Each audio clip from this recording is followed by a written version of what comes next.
You are 22 years old. You have $1,140 in a checking account. Both of you, that's where this splits. Path A, the builder, age 22. Your first paycheck after taxes is $1,147. The job is entry-level operations at a regional logistics company. The office smells like old coffee and printer toner. Your manager is a patient man named Ellis. He explains everything once. You take notes. You open a Roth IRA on a Sunday night. The balance is $0. You fund it with $200. It feels like nothing. You do it anyway. You set a recurring transfer, $200 per month, automated the day after payday. You never see it leave. That's the point. You build a spreadsheet, 3 columns, income, fixed costs, discretionary. The numbers are tight. You eat at home 6 nights a week, not from discipline, from math. Your rent is $740, a room in a shared apartment, 2 roommates, the kitchen is small, you don't care. By the end of year 1, you have $2,400 in the Roth IRA. You also have $1,900 in a high-yield savings account earning 4.6% APY. The emergency fund is the priority. You know this? You build it first. Path B, the spender age 22. Your first paycheck after taxes is $1,947. Same number, same city, same type of job. You buy a car on a 72-month loan. The payment is $387 a month. Insurance is $194. You need the car. That part is true. The trim level was optional. You chose it anyway. Your rent is $19.80. A 1-bedroom, your own space. It matters to you. You eat out 4 nights a week. A bar tab on Friday, dinner on Saturday, Sunday brunch that costs $41 and lasts 2 hours. You open a savings account, you deposit $100. 3 weeks later, you transfer $80 back for a concert ticket. By the end of year 1, you have $220 in savings. You have $1,340 in credit card debt at 24.99% APR. The minimum payment is $38. You pay the minimum. Path A, the builder age 23 to 24. You get a $2,100 raise in year 2. You don't upgrade your life, you upgrade your investment. The Roth IRA contribution goes to $350 a month. You learn one thing about index funds. The expense ratio matters. You move your holdings into a total market index fund. Expense ratio, 0.03%.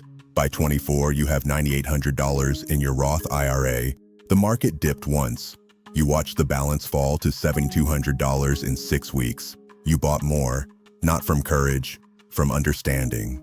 Your emergency fund hits $4,500. 3 months of expenses covered. You stop adding to it. Every dollar above that threshold goes into a taxable brokerage account.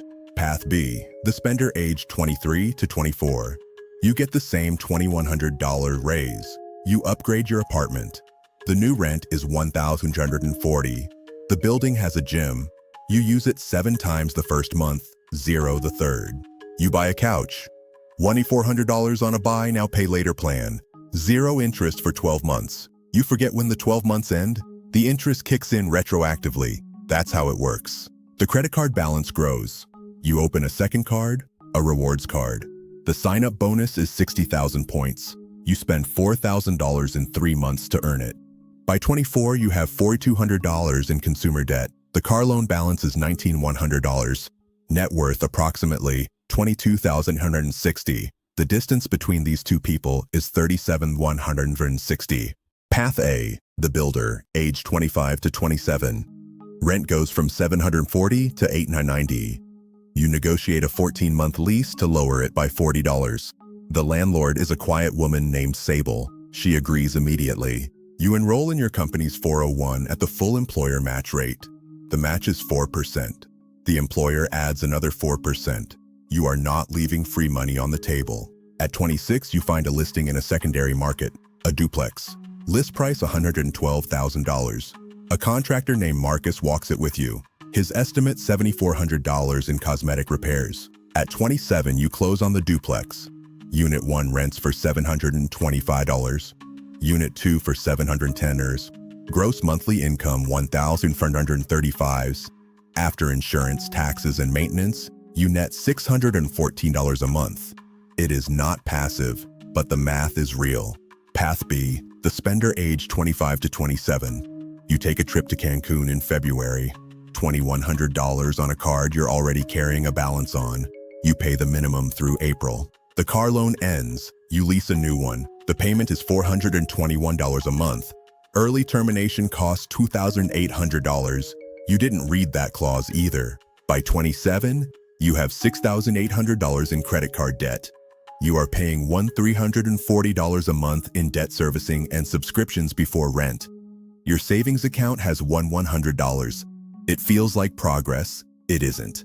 Path A, the builder, aged 28 to 30. Month 9, the upstairs unit needs a water heater, $780. It comes from the maintenance reserve. That's what it's there for. You increase rents 4%. Net monthly cash flow, $661. At 28, your Roth IRA and brokerage combined hold $47,200. Total invested $69,600. The compounding is quiet. It does not announce itself. The numbers just change every time you look. At 30, you close on a triplex. Purchase price $148,000. Between two properties, your monthly real estate cash flow is $1,481. Path B, the spender aged 28 to 30. You move in with a partner. At 29, the relationship ends. The apartment lease has 9 months remaining. You cover it alone. Rent is $1,580. The math barely works. No savings. You cash out $4,000 from the 401k to cover a bad month. The 10% penalty costs $400. Taxes cost $880. You receive $2,620. You needed $3,200. You put the rest on a card. The midpoint gap.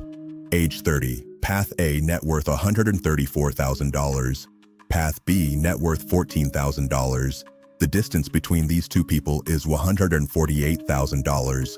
One redirected $187 a month. Just repetition. Path A, the builder age 31 to 35. At 32, you max your Roth IRA for the first time. You max the 401k to $23,000. Total invested at 35 is $284,300. You do not tell anyone. Path B, the spender age 31 to 35. At 31, you consolidate the credit card debt. A personal loan at 11.9% rolled in. You feel relieved, but you do not cut the cards. By 33, 2 of them carry balances again. Rent becomes $1,850. The neighborhood is better. These are real benefits. They cost $270 more a month in rent and $140 more in daily spending. At 35, net worth approximately $23,400. Nothing moves.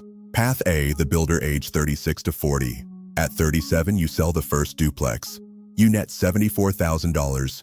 You execute a 1031 exchange. No capital gains tax. You structured the sale this way on purpose. Combined net worth, $690,000. You have never bought a new car. You drive a 2019 Camry with 94,000 miles. It runs. You see no reason to change that. You hire a financial planner at 39 named Ren. She finds a depreciation schedule that reduces your taxable income by $31,000. Her fee saves you $8,600 in taxes in year 1. Path B, the spender age 36 to 40. You take a trip to Italy. $4,700 on a credit card. You plan to pay it off in 3 months. It takes 11. At 37, your company announces layoffs. 6 weeks severance is not enough. Path A, age 40. Total net worth, $1,608,000. Real estate produces $2,071 a month without your labor. Your wealth grows by $58,600 this year while you sleep. Your mother's care is just a line item. Path B, age 40. Net worth $58,700. Rent is $2,040. You are not lazy. You went to work every day. But the system you built at 22 was a spending system, not a building system. Systems compound. Path A at 40, net worth $608,000. Path B at 40, net worth $58,700. The distance between these two people is over $1 million. 18 years ago, they had the same $1,047 paycheck. One of them redirected $187 before the weekend, before the coffee. The Tuesday after that decision still came. It always does. For both of them,